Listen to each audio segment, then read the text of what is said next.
मातृशक्ति, महानुभाव, धर्म प्रेमी सज्जनों, आइए मिलकर के विचार करते हैं जीवन के परम सत्य को समझने के लिए, स्वस्वरूप को जानने के लिए, और जिस संसार में हम दिन प्रतिदिन नित्य कर्मों को कर रहे हैं, उस परमपिता परमेश्वर के द्वारा बनाया गया संसार हमारे लिए कितना उपयोगी सिद्ध हो सकता है। इस संसार की उपयोगिता को हम समझें, क्योंकि कठोपनिषद के अंदर यमाचार्य नचिकेता को एक बहुत सुंदर बात कहता है। यमाचार्य कहता है कि संसार की अनित्य वस्तुओं के द्वारा मैंने नित्य को जान लिया। ये अनित्य वस्तुएं नित्य को जनाने के साधन हैं, परंतु यदि हमारा ज्ञान और विवेक इन संसार के विषयों को ठीक प्रकार से जानता हुआ यदि व्यवहार करता है, अब मीठा खाना, भोजन के साथ में हल्का मीठा खा ले तो क्या है, भोजन सुपाच्य हो जाता है। और यदि कोई व्यक्ति भोजन को छोड़ केवल मीठा ही खाता रहे तो कुछ दिन के बाद में मधुमेह हो जाता है, और फिर चिकित्सक परामर्श देता है अब आप आगे मीठा नहीं खाएंगे। कारण जीवन भर का मीठा आपने एक साथ इकट्ठा ही खा लिया, इसलिए आगे से अब प्रतिबंध लगा दिया गया और नहीं खा सकते। इंद्रियों का सामर्थ्य जितना है, इंद्रियां उतना ही ग्रहण कर सकती हैं। और यदि कोई व्यक्ति इंद्रियों के अतिक्रमण करता है, आवश्यकता से अधिक अगर विषयों के अंदर जाता है, तो ईश्वरीय व्यवस्था के अनुसार वो विषय उस व्यक्ति से छीन लिया जाता है। शरीर का सामर्थ्य उस विषय को उपयोग करने के लिए असमर्थ हो जाता है। इसलिए बात ये नहीं है कि संसार के विषय हमें बंधन में डालते हैं या मुक्ति में डालते हैं। बस उनकी उपयोगिता अगर ठीक प्रकार से समझ में आ जाती है तो उपयोगिता के द्वारा प्रयोजन सिद्ध किया जा सकता है। गीता के अंदर श्री कृष्ण अर्जुन को एक बात कहते हैं, और प्रकरण चलता है सांख्य योग का। श्री कृष्णचंद्र जी कहते हैं कि अर्जुन, ऐसी बात नहीं है कि संसार के सर्दी गर्मी योगी को बाधित नहीं करती है, और ऐसी बात भी नहीं है कि संसार में लोगों को सामान्य मनुष्य को लगने वाली भूख और प्यास वो योगी को बाधा नहीं करती है। अब इंद्रियां हैं तो विषयों में जाएंगी ही, परंतु किन विषयों में इंद्रियां जाएं और किन विषयों में इंद्रियां न जाएं, ये विवेक का कार्य है। और जो व्यक्ति विवेक को जान लेता है, विवेक को समझ लेता है, वो व्यक्ति इन्हीं चीजों का उपयोग करता हुआ और इन्हीं के द्वारा परम धाम मोक्ष को प्राप्त कर लेता है। इसलिए यमाचार्य नचिकेता को कहते हैं, जब यम के सामने नचिकेता ने प्रश्न किया कि मैं मृत्यु को जानना चाहता हूं, मुझे मृत्यु को बताओ, मृत्यु है क्या, तो संदर्भ में ये यमाचार्य कहता है तो इस प्रश्न को मत पूछ, इसके बदले में और कुछ मांग ले। परंतु बालक की जिज्ञासा इतनी थी कि अन्य विषयों से शांत नहीं हो सकती थी, और बालक ने हठ करते हुए आचार्य के सामने बस एक ही बात बना करके रखी कि मैं तो केवल और केवल मृत्यु को ही जानना चाहता हूं। क्यों? जो व्यक्ति मृत्यु को जान लेता है, जिसने मृत्यु पर विजय प्राप्त कर ली है, तो जीवन उसके हाथ में होता है। अब मृत्यु का ही डर होता है अंतिम। अब मृत्यु ही जिसकी हट गई हो, ऐसा व्यक्ति संसार में जैसे चाहे वैसा रहे।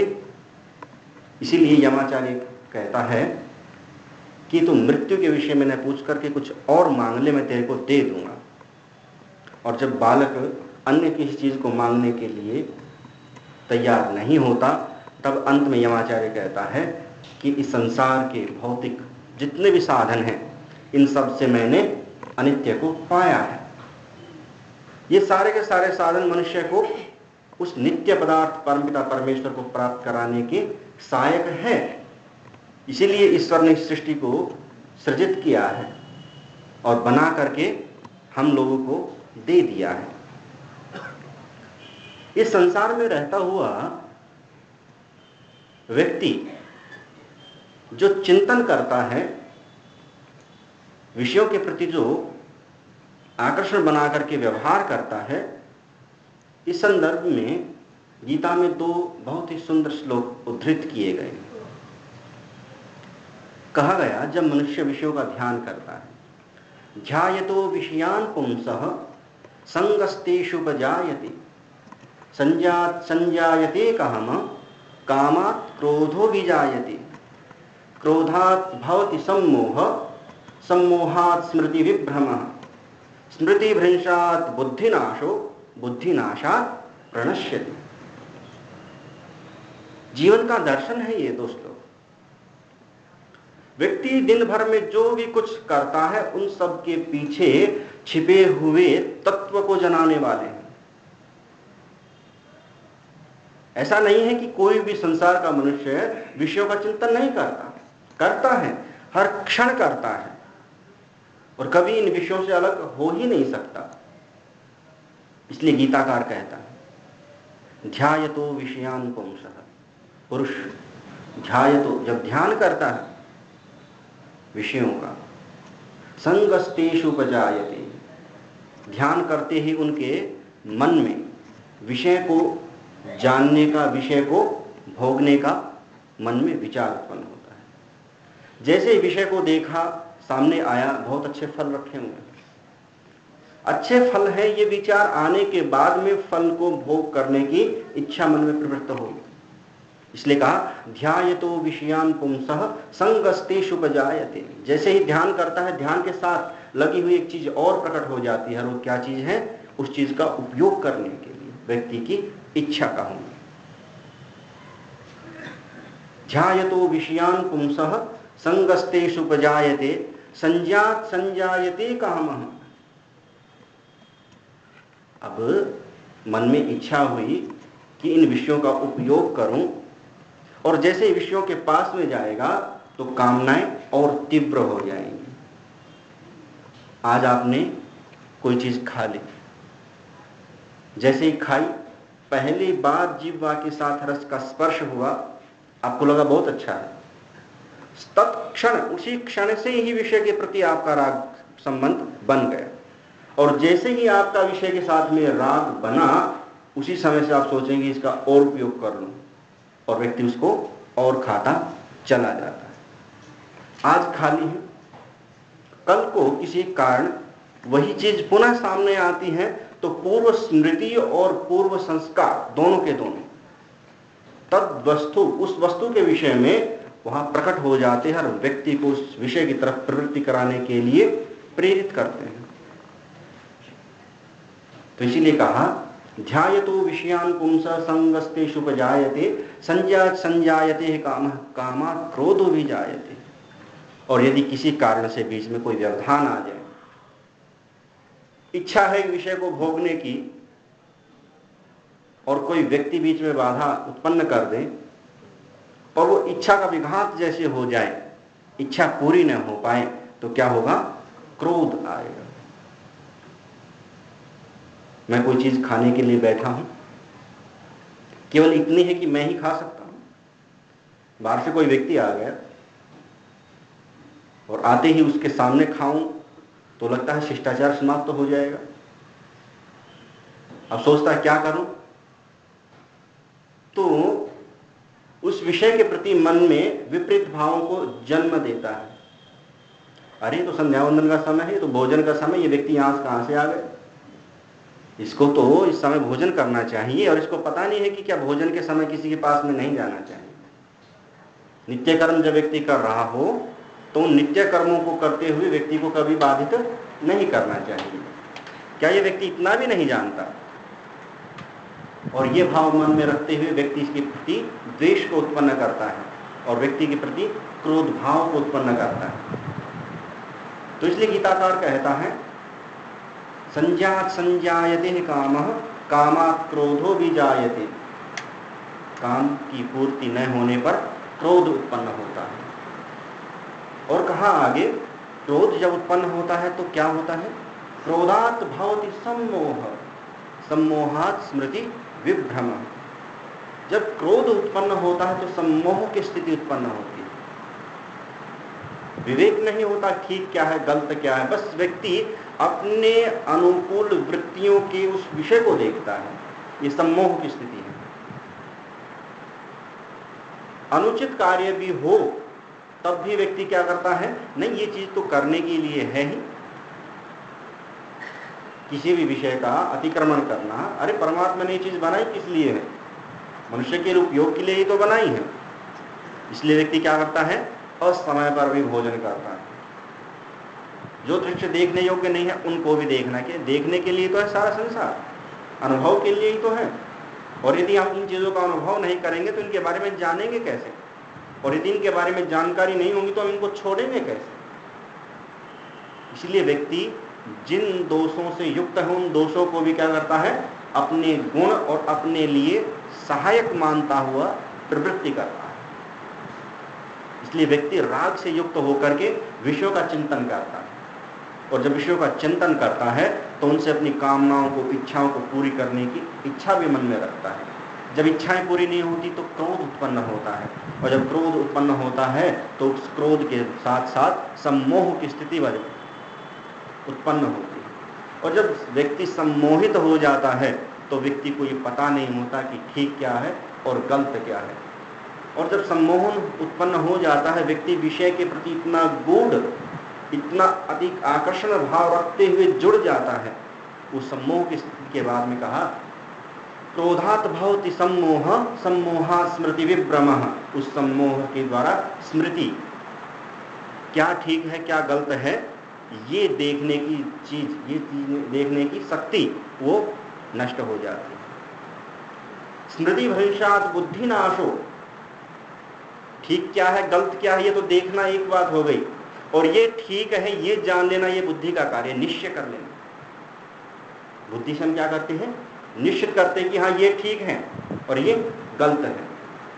और उससे पहले जो स्मृति है उससे हम अपने संस्कारों के आधार पर ये देखते हैं, अनुभवों के आधार पर कि ये वस्तु ऐसी है या ऐसी है। अभी जहां पर किसी वस्तु के विषय में गुण चिंतन चल रहा है परंतु अंतिम अवस्था नहीं आई है, अंतिम अवस्था जब आ जाती है तो बुद्धि के द्वारा हम निर्णय कर लेते हैं कि हाँ वास्तव में यही ठीक। तो कहा क्रोधात् भवति सम्मोह, सम्मोहात् स्मृति विभ्रमः, स्मृति भ्रंशात् बुद्धिनाशो, बुद्धिनाशात् प्रणश्यति। और जिस व्यक्ति का विवेक, जिस व्यक्ति की बुद्धि नष्ट हो जाए, सतपुत ब्राह्मण में एक जगह आता है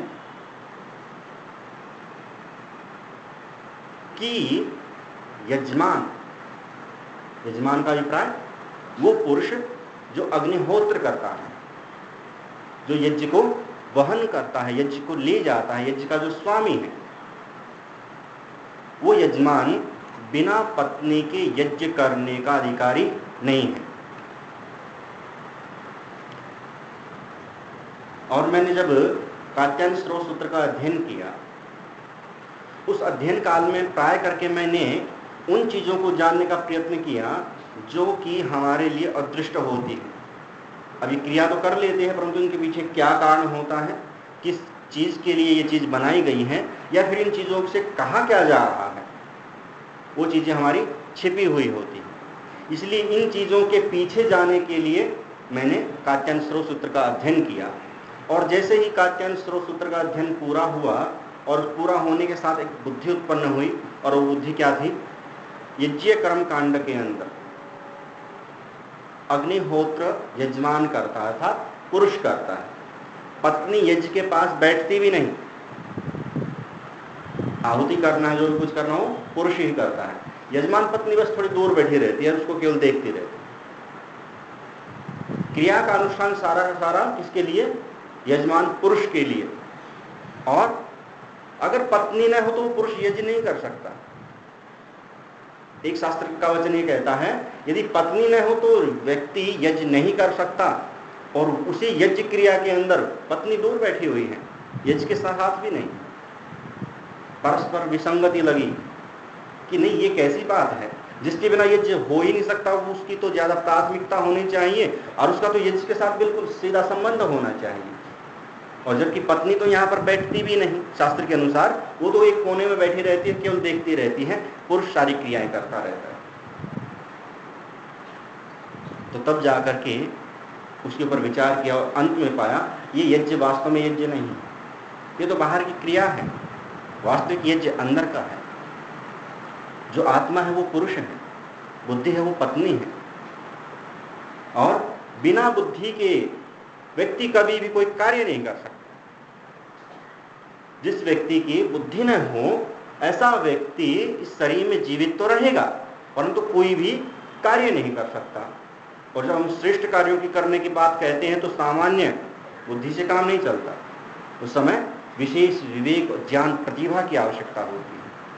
इसलिए शास्त्रों में कहा गया कि बिना पत्नी के व्यक्ति यज्ञ नहीं कर सकता। अर्थात सीधा सीधा तात्पर्य है, भौतिक यज्ञ से नहीं कह रहे।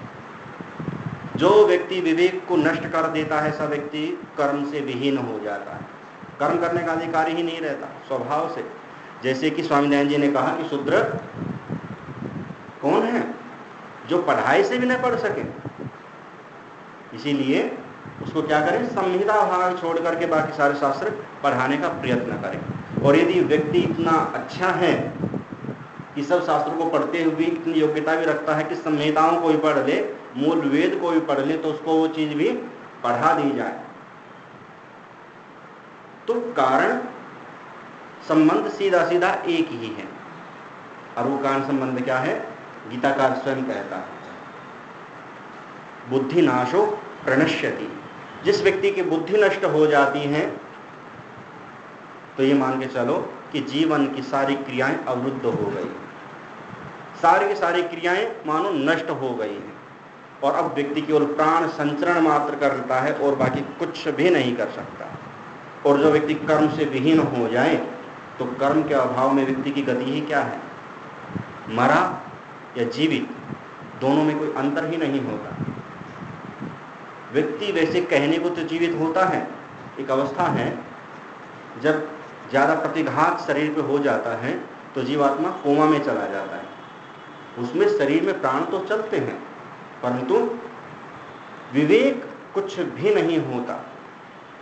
जैसे व्यक्ति सो जाता है, सो जाने पर यदि गाढ़ निद्रा आ जाए तो किसी प्रकार का न स्वप्न का भान होता है न किसी दूसरी चीज का अनुभव होता है। ठीक ऐसे ही जिस व्यक्ति की बुद्धि नष्ट हो जाती है, ऐसा बुद्धि से नष्ट हुआ मनुष्य संसार में कर्म करने से बिल्कुल रहित हो जाता है, क्योंकि कर्म के द्वारा ही मनुष्य की गति होती है। इसीलिए कल मैं आपसे कह रहा था कि नदी के दो तट हैं, एक ज्ञान है और एक उपासना है, और बीच में जो प्रवाह है लगातार बहते रहना, वो सतत कर्म का आभास है।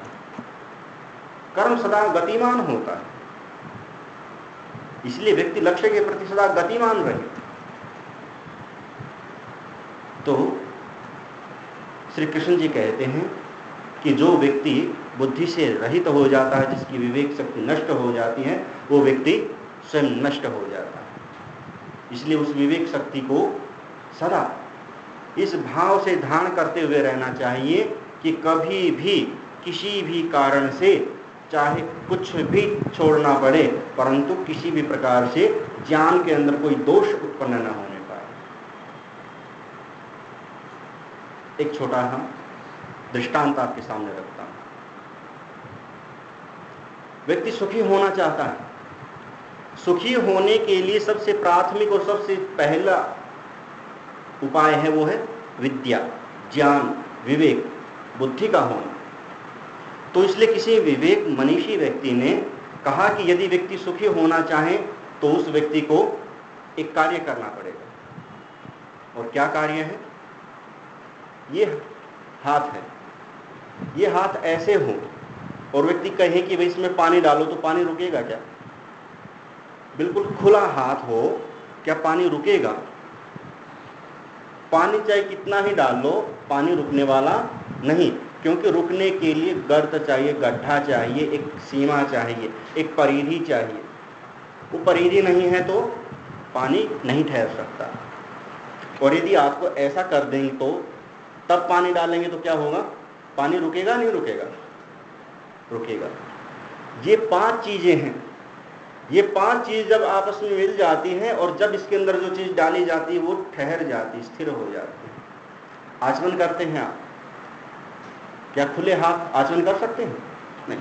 ऐसे बांध करके जब अंजलि बनती है और अंजलि में आप क्या करते हैं? जल धारण करते हैं, उसके बाद उसको ग्रहण करते हैं, धारण करते हैं। यदि यहां पर धारण न हो जल का तो व्यक्ति उसको धारण नहीं कर सकता।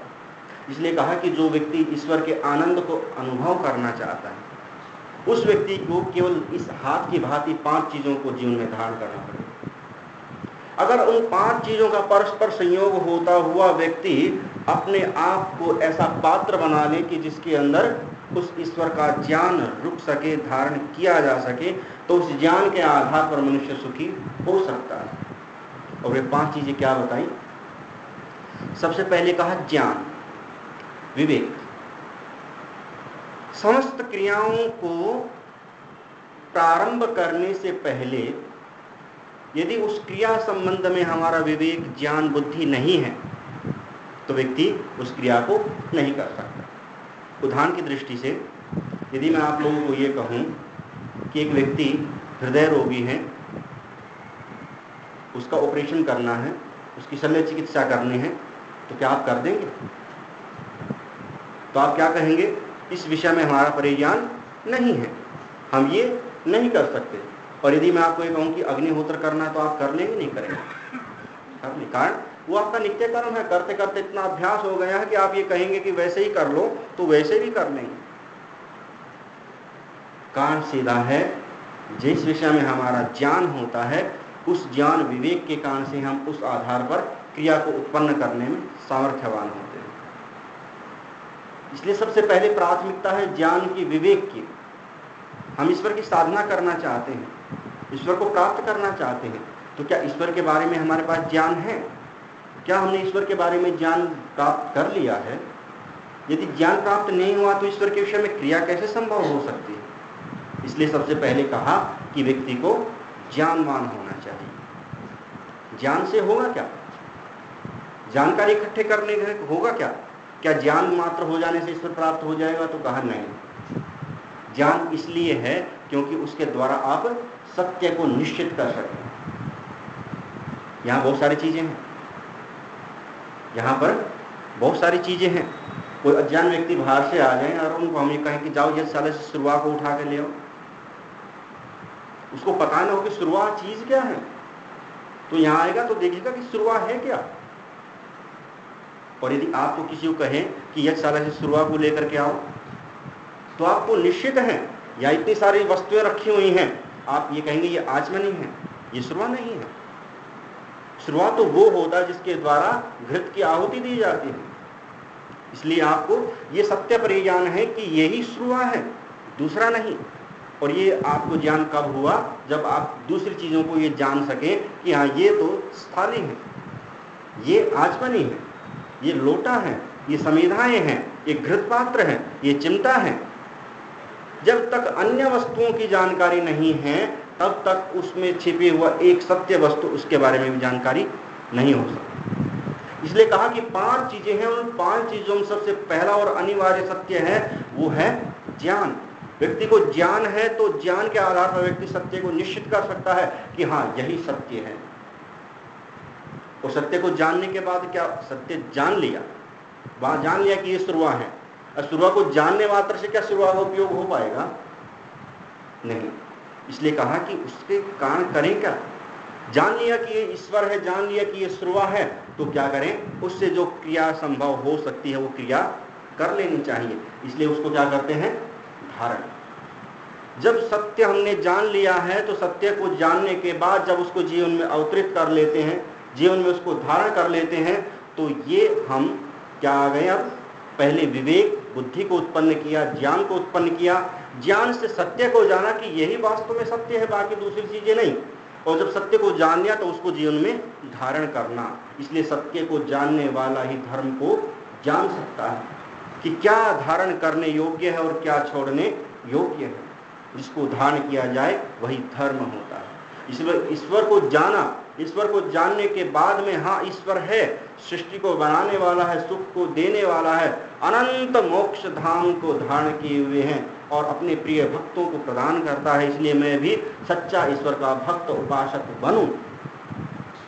ये व्यक्ति के मन में जब सत्य होगा और जैसे उसको धारण करेगा तो व्यक्ति तद अनुकूल आचरण भी करेगा और तद अनुकूल जो आचरण होगा वही धर्म है। जब व्यक्ति धर्म का आलंबन करता है, धर्म को जीवन में धारण करता है तो उससे एक चीज उत्पन्न होती है। धर्म से सीधा ईश्वर नहीं मिलता। धर्म को धारण करने पर उस वस्तु के प्रति जिस विषय में हमने धर्म को धारण किया है उससे चौथी चीज उत्पन्न होती है, वो है प्रीति। आपने यज्ञ करने के लिए विचार किया, सबसे पहले आपने यज्ञ के विषय में जानकारी ली कि यज्ञ है क्या, और अंत में जान लिया कि हाँ यही यज्ञ का स्वरूप है, तो आपने क्या किया? उसको निश्चय कर लिया कि हाँ अब मैं यज्ञ करूंगा।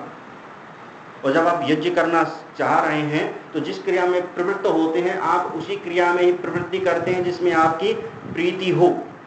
व्यक्ति उस क्रिया को कभी भी नहीं करेगा जिसमें प्रीति न हो। अप्रतिमान वस्तु कभी भी व्यक्ति को रुचिकारक नहीं होगी, चाहे वो भी किसी विषय का सेवन हो या फिर चाहे किसी अच्छी चीज का धारण हो। चाहे किसी चीज को छोड़ना है या किसी चीज को धारण करना है, ये दोनों की दोनों चीजें प्रीति और अप्रीति के ऊपर निर्भर करती है।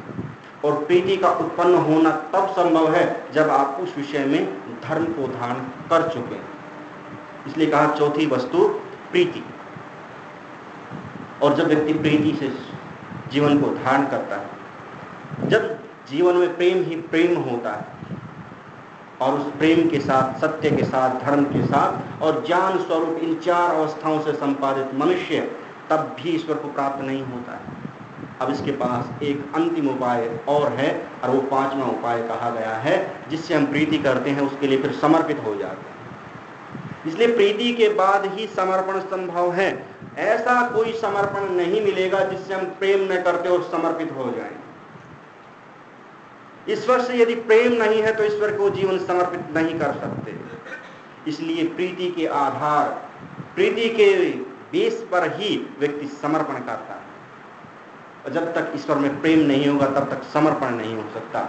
और जिस दिन व्यक्ति का समर्पण हो गया, जिससे प्रेम करता हूं उसको सब कुछ सौंप दिया है और केवल उसके अनुकूल ही आचरण करना प्रारंभ कर दिया है, तो जैसे मैं कल आपको कह रहा था कि उस समय व्यक्ति के जीवन में गति हो और वो गति मनुष्य को सीधा और सीधा उसके लक्ष्य की तरफ ले जाने वाली होगी। और ठीक इस प्रकार से वो मनुष्य सीधा का सीधा अपने उद्देश्य को सामने रखता हुआ और इतने समर्पण और सहज भाव के साथ उस अपने अभिष्ट को प्राप्त कर लेता है। एक बात का ध्यान और रखिए, ये पांच की पांच चीजें जब व्यक्ति को अपने जीवन में धारण करने का अवसर मिल जाता है, जब व्यक्ति ज्ञान स्वरूप होकर के ज्ञान से सत्य को जानता है, सत्य से धर्म को जानता है और धर्म से प्रीति को उत्पन्न कर लेता है, और जब प्रीति उत्पन्न हो जाती है, प्रीति की अति पराकाष्ठा होने पर, जब प्रीति हमारी इतनी बढ़ जाए कि अब और किसी से प्रीति करने का अवसर ही न हो, उस अवस्था के बाद समर्पण की सीमा प्रारंभ होती है। और जब व्यक्ति संपूर्ण जीवन को ईश्वर को समर्पित करता हुआ चलता है तो उस व्यक्ति के जीवन में जल के समान तीन गतियां होती हैं।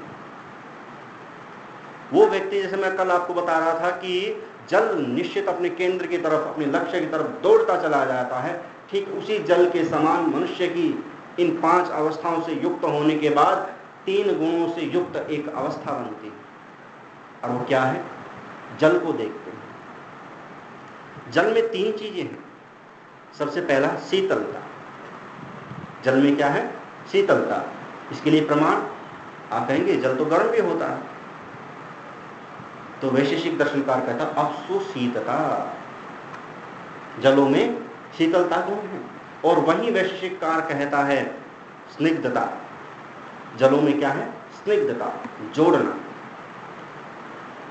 आप आटा घी से नहीं जोड़ सकते, तेल से नहीं जोड़ सकते। पानी मिला कहेंगे जुड़ जाएगा, सघन हो जाएगा। घी मिला देंगे जुड़ जाएगा, परंतु जैसे थोड़ी सी गर्मी बढ़ेगी, घी बहा वो भी बह गए। जैसे ही तेल से आपने लगा दिया, तेल जैसे ही गर्म होकर के पिघल कर निकलेगा, वैसे ही क्या है, वो भी निकल जाएंगे। परंतु यदि आपने आटे को जल के साथ अगर गूंथ दिया है, तो ऊपर से जितनी गर्मी बढ़ेगी उतना ही वो सख्त होता चला जाएगा। क्यों माता? रोटी बनाती हैं, रोटी बनाते हैं तो किससे गूंथते हैं आटे को? जल से। और जब जल से गूंथते हैं, थोड़ी देर ऐसे रखा रहे तो कितना सख्त हो जाता है, रोटी बनाना भी संभव नहीं है। तो इसलिए कहा जल क्या करता है? जोड़ता है। और इतना जोड़ता चला जाता है रोजाना। जब व्यक्ति इन 5 की 5 चीजों को अंजलि बना करके और इस अंजलि के अंदर जल को धारण करने का प्रयत्न करता है। जल क्या है? ईश्वर है। ईश्वर क्या है? प्रेम स्वरूप है, जल की भांति है, सदा गति करने वाला है। स्वामी दयानंद सरस्वती जी सत्यार्थ प्रकाश प्रथम समोल्लास में 100 नामों में एक नाम जल ईश्वर को कहते हैं। जल घातने धातु से जल शब्द बनाते हैं। ईश्वर का नाम जल है। क्यों? क्योंकि जल घात ऐसे स्थान से अलग कर देता है और ऐसे स्थान को प्राप्त करा देता है जहां पर व्यक्ति का जाना उद्देश्य हो। इसलिए जल का सबसे पहला गुण है शीतलता, और दूसरा क्या है? स्निग्धता, जोड़ना। जो व्यक्ति जल को गर्मी लगी और गर्मी लगती है, और यदि कुछ ठंडा पानी पीने को मिल जाए, और ठंडा पानी पीने को मिला, तो शरीर पूरा कैसा होता है? उष्णता से थोड़ी देर पहले तप रहा था, और जैसे ही थोड़ा पानी पीने को मिला, आपको दूध पिला दे, आपको भोजन खिला दे, आपको मिठाई खिला दे, शीतलता नहीं आएगी। थोड़ा एक गिलास जल पिला दो, देखो पूरा शरीर ठंडा हो जाएगा।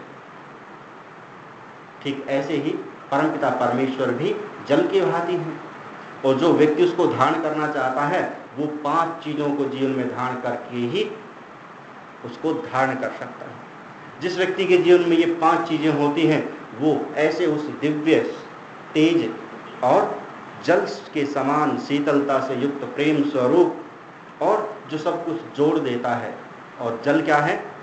गति स्वरूप है। कल मैंने आपको कहा था, जल सदा अपने केंद्र की तरफ प्रवाहित होता है, और इसलिए जो व्यक्ति जल को धारण कर लेता है, जिसके जीवन में जल ठहर गया है, और जिसने अपने जीवन को 5 स्तंभों से, कौन कौन से? ज्ञान से, सत्य से, धर्म से, प्रीति से और समर्पण से, इन 5 खंभों के आधार पर जिस व्यक्ति ने अपने पात्र का निर्माण किया है, और जिस व्यक्ति का ऐसा पात्र बनता है, उसके अंदर फिर जल स्वरूप वह परमपिता परमेश्वर शीतलता से युक्त और सदा ईश्वर से जोड़ने वाला, और सदा अपने केंद्र की तरफ प्रवाह को धारण करने वाला, ऐसे स्वरूप को धारण करता हुआ व्यक्ति जल के द्वारा अपने आप को धारण कर सकता है। जैसे हाथ में जल को धारण किया, ऐसे ही जीवन में परमपिता परमात्मा धारण किया जा सकता है। बस ये 5 चीजें मनुष्य के पास में होनी चाहिए। आपका समय हो गया है, अंत में 5 चीजों को एक बार फिर पुनः कथन कर देता हूँ। जब व्यक्ति ज्ञान स्वरूप होता है, विवेकी होता है, वही व्यक्ति सत्य को जानता है, और जब व्यक्ति सत्य को जान लेता है, उसी सत्य के आधार पर ही उस वस्तु को धारण करने में समर्थ होता है। इसलिए सत्य से व्यक्ति धर्म को जानता है, और जब व्यक्ति धर्म को जानता है, धर्म को जीवन में धारण करता है, तो उस धर्म के आधार पर ही व्यक्ति उसमें प्रीति को उत्पन्न कर सकता है। जिसको धारण नहीं किया, जिसके पास में हम गए नहीं, उससे कभी प्रीति नहीं हो सकती। इसलिए उत्तर एक के बाद दूसरा आपस में संबंधित है। बिना ज्ञान के सत्य को नहीं जाना जा सकता, बिना सत्य के धर्म को नहीं जाना जा सकता, बिना धर्म के प्रीति उत्पन्न नहीं हो सकती, और बिना प्रीति के समर्पण नहीं हो सकता। इसलिए जिस व्यक्ति के जीवन में ये 5 स्तंभ होते हैं, और जो इस 5 स्तंभ के ऊपर अपने पात्र को रखता है, उस पात्र के अंदर परमपिता परमेश्वर का अमृत स्वरूप आनंद और ज्ञान विज्ञान इकट्ठा होता है और जो उस ज्ञान विज्ञान आनंद को जीवन में धारण करता है, वास्तव में वही व्यक्ति जीवन के मर्म को जानता है, समझता है और इस जीवन को अंतिम उद्देश्य की तरफ ले जाने के लिए सदा प्रयत्नशील रहता है। इसलिए वाणी को विराम करता हूँ। आप सभी ने सुना, इसके लिए कृतार्थ हूँ।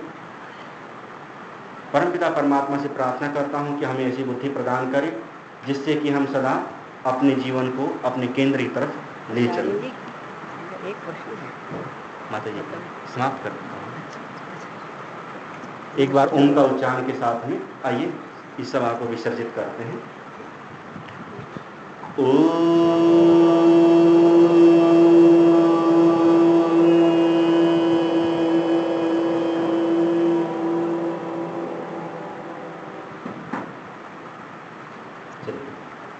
किसी व्यक्ति को कुछ पूछना हो, शंका आदि हो, या लिख के दे सकता है या फिर बाहर बैठ करके एकांत में, ताकि आपकी किसी व्यवस्था के कारण यहाँ पर कोई बाधा न हो।